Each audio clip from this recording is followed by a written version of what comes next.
Class 9th math में आपका chapter circles यानी वृत्त का चैप्टर शुरू होगा, ठीक है ना। और बीच में चतुर्भुज का चैप्टर आपका कैंसिल है, कुल मिलाकर के उसको हटा दिया गया। 30% कोर्स में हटाया गया, उसमें आपका चतुर्भुज है जो नहीं पढ़ाया जाएगा। और आगे आपका चैप्टर आपका वृत्त होगा, ठीक है ना, सर्किल, ठीक है ना। वृत्त किसे कहते हैं? एक गतिमान पॉइंट इस प्रकार गतिमान हो कि एक स्थिर बिंदु से चारों ओर की दूरी सदैव समान रहें तो हमारा क्या कहलाता है? वृत्त कहलाता है, ठीक है ना। स्थिर बिंदु वृत्त का क्या कहलाता है? केंद्र कहलाता है। मतलब कोई बिंदु हम ले रहे हैं वो इस प्रकार गतिमान हो, एक बिंदु ले रहे हैं वो इस प्रकार गतिमान हो कि एक स्थिर बिंदु से चारों तरफ की दूरी क्या हो? समान हो, तो वो हमारा क्या कहलाएगा? वृत्त कहलाएगा। स्थिर बिंदु जो होगा वो वृत्त का क्या कहलाता है? केंद्र कहलाता है। ये वृत्त की आपकी डिफिनीशन हुई, ठीक है ना। दूसरी कंडीशन पे व्यास किसे कहते हैं? व्यास त्रिज्या का 2 गुना होता है, ठीक है ना। यानी वृत्त के परिधि पर 2 पॉइंट ले करके मिलाने वाली रेखा जो केंद्र से होकर के जाती है वो हमारी क्या कहलाती है? व्यास कहलाती है। जो केंद्र से होकर जाने वाली रेखा वृत्त की क्या कहलाती है? व्यास कहलाती है। व्यास त्रिज्या का क्या होता है? 2 गुना होता है। व्यास इक्वल टू इंटू त्रिज्या। दूसरी परिधि किसे कहते हैं? परिधि किसे कहते हैं? देख लीजिए, उस वक्र रेखा की लंबाई जो वृत्त का निर्माण करने वाले सभी बिंदु स्थित होते हैं वृत्त की परिधि कहलाती है।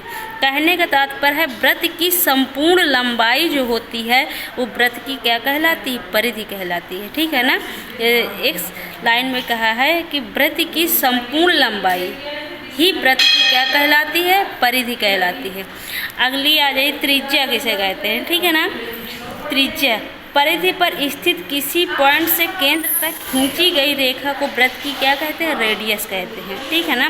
मान लो कि ये परिधि है, परिधि पर यदि हम कोई पॉइंट्स लेते हैं और परिधि के उस पॉइंट से केंद्र तक की दूरी एक सीधी रेखा खींच दें तो ये क्या कहलाती है? त्रिज्या कहलाती है। यही कहने का तात्पर्य है परिधि पर स्थित किसी बिंदु से केंद्र तक खींची गई रेखा को वृत्त की क्या कहलाती है? रेडियस कहलाती है। आगे आ जाइए, चाप किसे कहते हैं? चाप वृत्त की परिधि के किसी भाग को वृत्त का चाप कहते हैं। जैसे हम चित्र से समझ सकते हैं, ये आपको फिगर है, ये एक वृत्त है AP, एक चाप ले रहे हैं AP, ये क्या कहलाती है? वृत्त का चाप कहलाती है। वृत्त की परिधि के किसी भाग को, कोई भी एक भाग आप ले लें, ठीक है ना। जैसे भाग हम ये ले रहे हैं, ये चाप लगा रहे हैं, AP भाग ले रहे हैं, ठीक है ना। चित्र से PA को लघु चाप व AP को दीर्घ चाप कहते हैं। जो अगर देखोगे तो PA इधर से ये भाग जो छोटा भाग होता है, चाप का जो छोटा भाग होता है उसे हम क्या कहते हैं? लघु चाप कहते हैं। और बड़े भाग को, बड़ा भाग आपका AP, इस बड़े भाग को हम क्या कहते हैं? दीर्घ चाप कहते हैं। क्या कहते हैं? AP दीर्घ चाप कहते हैं, ठीक है ना। आगे देख लीजिए, जीवा किसे कहते हैं? देख लीजिए, जीवा वृत्त पर स्थित किन्हीं 2 बिंदुओं को मिलाने वाला रेखाखंड वृत्त की क्या कहलाती है? जीवा कहलाती है। वृत्त पर स्थित किन्हीं 2 बिंदुओं को मिलाने वाला रेखाखंड क्या क्या वृत्त की जीवा कहलाती है। जैसे फिगर में आप देख रहे हैं कि ये एक वृत्त है, केंद्र है O और AB।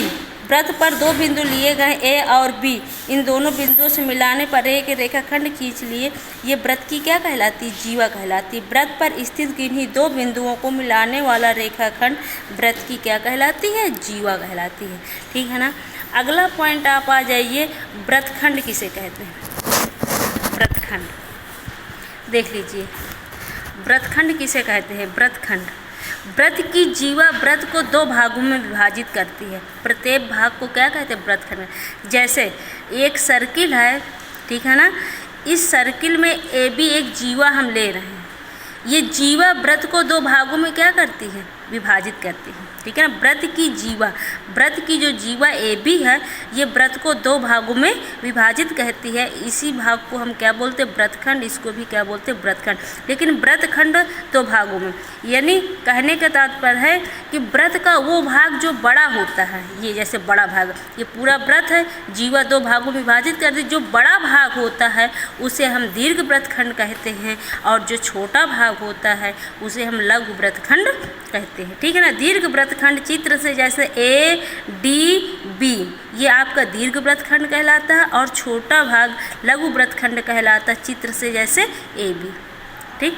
अगला पॉइंट देख लीजिए, अर्धव्रत किसे कहते हैं। ठीक है ना। व्रत का व्यास व्रत को 2 बराबर भागों में बांटता है। प्रत्येक भाग को क्या बोलते हैं, अर्धव्रत कहलाता है। जैसे ये AB आपका क्या है, व्यास है, केंद्र से होकर जा रहा है, यानी 2 भागों में क्या कर दिया, व्रत को डिवाइड कर दिए बराबर बराबर भागों में। प्रत्येक भाग क्या कहलाता है, अर्धव्रत कहलाता है। ठीक है ना। तो व्रत का व्यास व्रत को 2 बराबर भागों में बांटता है। प्रत्येक भाग क्या कहलाता है, आपका अर्धव्रत कहलाता है। आगे आ जाइए, त्रिज्यखंड किसे कहते हैं। ठीक है ना। व्रत का एक चाप जैसे हम ले रहे हैं AB, एक चाप ले रहे हैं, एक चाप और 2 त्रिज्या यानी OA OB द्वारा बनी आकृति क्या है, AOB त्रिज्यखंड बन रहा है, बनी आकृति त्रिज्यखंड कहलाती है। यानी AOB कैसी आकृति आपकी, त्रिज्यखंड कहलाती है। लेकिन त्रिज्यखंड एक दीर्घ त्रिज्यखंड होती है, एक लघु त्रिज्यखंड। जो छोटा भाग होता है वो आपका क्या कहलाता है, लघु त्रिज्यखंड कहलाता है। ये बड़ा भाग है, इसको लघु त्रिज्यखंड बोलते हैं, और इस बड़े भाग को हम क्या बोलते हैं, दीर्घ त्रिज्यखंड बोलते हैं। क्या बोलते हैं, दीर्घ त्रिज्यखंड। ठीक है ना। छोटे भाग को, इसकी डिफिनेशन क्या है त्रिज्यखंड की, व्रत का एक चाप हम ले रहे हैं ये AB, और 2 त्रिज्या यानी OA OB द्वारा जो ये आकृति आपकी बन रही है, ये आपकी क्या कहलाती है, त्रिज्यखंड कहलाती है। त्रिज्यखंड 2 हैं, एक लघु है और एक दीर्घ है। छोटे भाग को हम लघु त्रिज्यखंड कहते हैं, और बड़े भाग को दीर्घ त्रिज्यखंड कहते हैं। आगे आ जाइए, आगे सकेंद्र व्रत किसे कहते हैं। ठीक है ना। सकेंद्र व्रत वे व्रत जो एक ही बिंदु को केंद्र मान करके एवं अलग अलग माप की त्रिज्या लेकर के व्रत खींचे जाते हैं, सकेंद्र व्रत कहते हैं। जैसे एक ही केंद्र को लेकर के इसकी त्रिज्या अलग है, इसकी त्रिज्या अलग है, और इसकी यानी अलग अलग त्रिज्या लेकर के एक को ही केंद्र मान करके और अलग अलग त्रिज्या लेकर के व्रत खींचते हैं, तो हमारा क्या कहते हैं, सकेंद्र व्रत कहलाते हैं। आगे चक्रीय चतुर्भुज किसे कहते हैं, देख लीजिए। चक्रीय चतुर्भुज किसे कहते हैं, जिस चतुर्भुज के चारों शीर्ष एक वृत्त पर स्थित होते हैं वो चतुर्भुज चक्रीय चतुर्भुज कहलाता है। जैसे सर्किल है, सर्किल पर ABCD एक चतुर्भुज के चारों शीर्ष जो है वो क्या है, सर्किल पर है, तो ऐसा चतुर्भुज हमारा क्या कहलाता है, चक्रीय चतुर्भुज कहलाता है। इतना है बच्चों, इसकी थ्योरी आपको एक तरह से समझ करके इसके बारे में जब अच्छी प्रकार से आप समझ जाएंगे तभी आप सवाल लगा पाएंगे।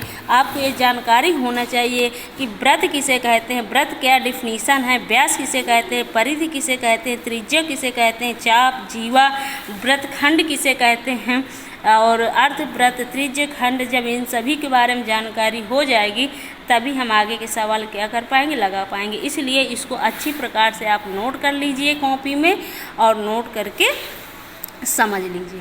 धन्यवाद।